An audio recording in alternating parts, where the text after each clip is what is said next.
Goeiemôre vriende, dit is vandag Woensdag 18 Maart 2026. Kom ons raak net so vir 'n wyle stil voor die Here.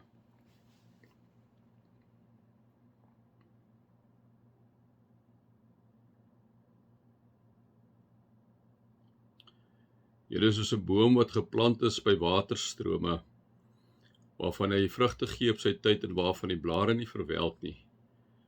So is ons wanneer ons in 'n lewende verhouding met U staan, wanneer ons die voetspore van U Jesus volg, en wanneer ons toelaat dat die Heilige Gees deur ons werk.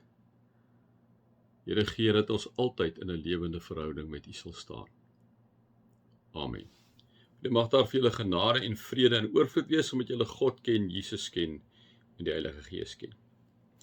Vriende, ons is nou steeds hier so by 1 Timoteus. Nou sien ons, Paulus het sommer so 'n bietjie met Timoteus gepraat met Timoteus. Hy praat 'n bietjie oor gebed. Hy het gepraat oor mans en vroue, wat ons gister sommer so 'n bietjie gechat het oor.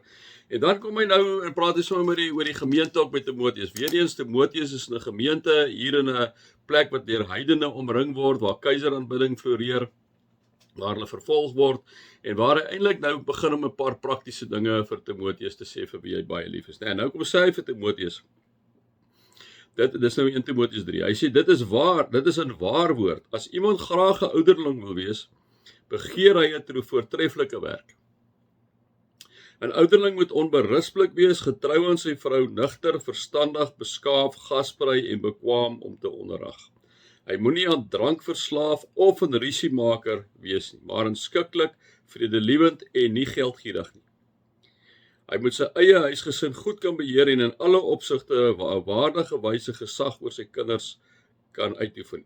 Immers, as iemand nie weet om sy eie huisgesin te beheer nie, hoe kan hy dan sorg vir die gemeente van God, van God? Hy moet ook nie iemand wees wat maar onlangs tot geloof gekom het, so iemand kan verwaand raak en in die oordeel kom waarin die duiwel hom laat beland. Ook by mense buite die gemeenskap moet hy as 'n goeie man bekend staan, sodat daar nie praatjies oor hom ontstaan en hy in die struik van die duiwel val.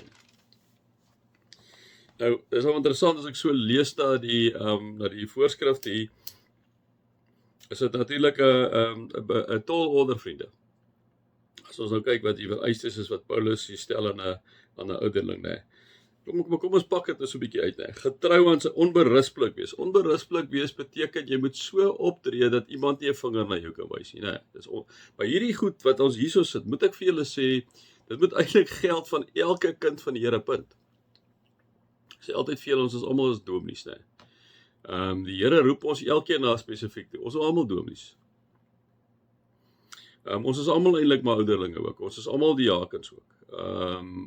En ons praat ons van die ampt van die diaken, ampt van die ouderling, die ampt van die gelowige. Maar vriende, boven alles ons die ampt van gelowige. Nee, waar ons ook al is, moet ons onberispelik. Ek wil vanoggend om 'n bietjie, want hy ook nou baie maklik afsweets en sê nee, dit gaan net oor die ouderling. Nee, vriende, hierdie goed is eintlik van jou en van my, wat 'n kind is van Jesus Christus, absoluut van toepassing.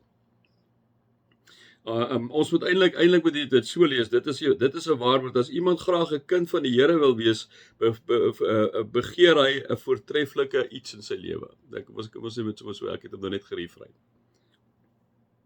So ons moet onberispelik wees. Ja, die ouderlinge, ons praat oor die ouderlinge, Paulus praat, maar ek praat nou met julle. So ek en jy moet onberispelik wees. Ons praat nou hier spesifiek oor die man, by ons nou in terme van die vrou, wat ook 'n ouderling wees, vriende, dis natuurlik vir haar, die vrouens net in opsigte van hulle man, so dit is albei geslagte. Jy moet onberispelik wees, so iemand moet nie vinger na jou kan wys nie. Jy moet getrou aan jou man of jou vrou wees. Nou, ek bedoel, dit is 'n nou-brainer, vriende. Ons kan nie rondvoeter en 110 ander goedjies nie. Jy moet getrou aan jou man en jou vrou wees. Jy moet 'n rein lewe ry met jou man en vrou. Dit is baie, baie belangrik as 'n kind van die Here. Jy moet nugter wees. Nou, ek dink dit is nogal belangrik, want die nugter waar kom hy nou gou daarby, ek ons hom nou gelees. Hy moenie aan drank verslaaf of 'n rusiemaker wees nie, né? So hy moet nugter wees. Dit is 'n een groot ding van al ons kinders van die Here. Onthou, die wêreld hou ons dop, né? Die wêreld hou ons dop. Hulle hou dop hoe ek en jy optree. En wanneer ek en jy 'n wyntjie vat, niks verkeerd met 'n wyntjie nie. Niks verkeerd daarmee nie. Vriende, regtig. As ek en jy begin dronk raak, vriende, dan begin ons natuurlik optree, begin jy soos jou neef optree, en jy raak 'n ander mens, en jy slaan jou naam met 'n plank, en eintlik in die proses sê jy, maar daai nie 'n kind van die Here nie. Nevermind tog die ouderling, as jy nie 'n kind van die Here nie, maar ek verstaan nie nou lekker, twee passie verby mekaar nie, né? So, ek en jy moet altyd onthou, ons staan as kinders van die Here in die wêreld, soos wat Timoteus in die wêreld gestaan het, daar so tussen die heidene. En mense kyk na ons, en daarom kom sê ek vir julle vriende, ons moet nugter wees, sê Paulus ook, né? Verstandig. Verstandig beteken, liewe vriende, dat ek en jy met wysheid moet optree. Ek en jy moet nie sommer fly off the handle wanneer jy kwaad raak nie, want dis wat jy so nou volgende een staan is risiemakers nie, né? Ons het gisteraand of so 2 weke terug by ons selgroep het ons gepraat daaroor oor the purpose driven life van Rick Warren. Hoe moet ons met mekaar omgaan? Hoe moet ons met mekaar praat? Hoe raak jy in 'n konflik betrokke op 'n mooi manier? En ons het ook net daar vir mekaar gesê, en soos in die boekie ook gekyk het, jy moet hoflik wees teenoor mekaar. Jy moet nederig wees teenoor mekaar. Jy moet regtig, jy moet eerder luister as vinnig wees om te praat. Hoor eerder by die een. Ek wil net verseker maak, is dit wat jy gesê het, want ek is dit wat ek gehoor het. En soos ek al baie vir julle gesê het, baie keer het ons verkeerd gehoor. Of die ander ou, wanneer hy hoor wat jy dit vir hom terug sê, sê hy nee, dis heeltemal wat ek bedoel het nie. Nou, so ons moenie risie maak nie, ons moet risie vermy. Ons moenie met ons kop onder die grond op sit nie. Nee, ek en jy moet binne 'n risie, as daar 'n risie is, moet ek en jy dit probeer ontlont. Niemand trap op ons nie, ons is nie vloerlapper nie, maar ons ontlont dit. Want baie keer is dit op misverstandige grond. Jy moet gasvry wees, dit is ook 'n nou-breiner, vriende. Mense moet altyd welkom voel by ons kerk. Ek voel mense moet welkom voel. Ons is by ons kerk het ons die instelling van Johan Gousaard af wat dit eintlik ingestel het in ons gemeente om almal 'n drukkie te gee. Doen ons dat mense net voel, maar wie jy spesiaal, jy's nie sommer net nie. Ons jy's welkom hierso by ons, kom gerus in. Gasvry is baie belangrik. Ons gaan oor baie van hierdie goedkeurs natuurlik nou baie lank praat, né? Inskikkelik, vredelewend en nie geldgierig nie, né?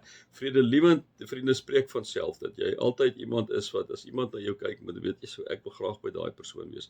Dis iemand wat nie risie soek nie, dis nie iemand wat nie skoor soek nie, dis iemand wat altyd vrede nastreef, vredelewend. Moenie geldgierig wees, jy moenie geld najag nie. Ons het geld nodig, ja. Maar geldgierigheid maak van ons ander mense, né? Dit maak dit ons op ander mense kan trap en ander mense nie kan ag nie. Moenie geldgierig wees nie.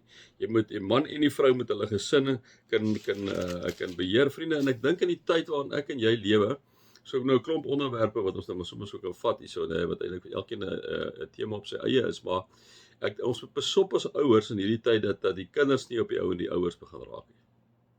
Kom ek baie keer agter dat die kinders is in die huise besig om die septer te swaai. Jy bly die ouer, jy het die verantwoordelikheid by God gekry om die pa en die ma te wees. Jy bly die pa en die ma. So as ons kinders ouer raak, jy by graad 10 rond, begin ons al meer 'n bietjie vryheid gee vir hulle. Maar tot dan, liewe vriende, moet ek en jy die grense stel vir ons kinders, anders lewe hulle onveilig. Ek en jy kan nie dit abdikeer nie. Ons kan nie dit oorlaat aan die wêreldse norme en waardes nie. Ons kan nie toelaat dat die kind te maak kies net wat hy wil. Jy kan nie doen nie. Jy is die ouer. Ek en jy is deur die Here aangestel om verantwoordelikheid te aanvaar vir sy kinders. En daarom het ek en jy 'n groot verantwoordelikheid. My 5 sent vandag. Mag julle God se liefde ervaar, Jesus se genade ervaar, Heilige Gees se teenwoordigheid ervaar. Amen.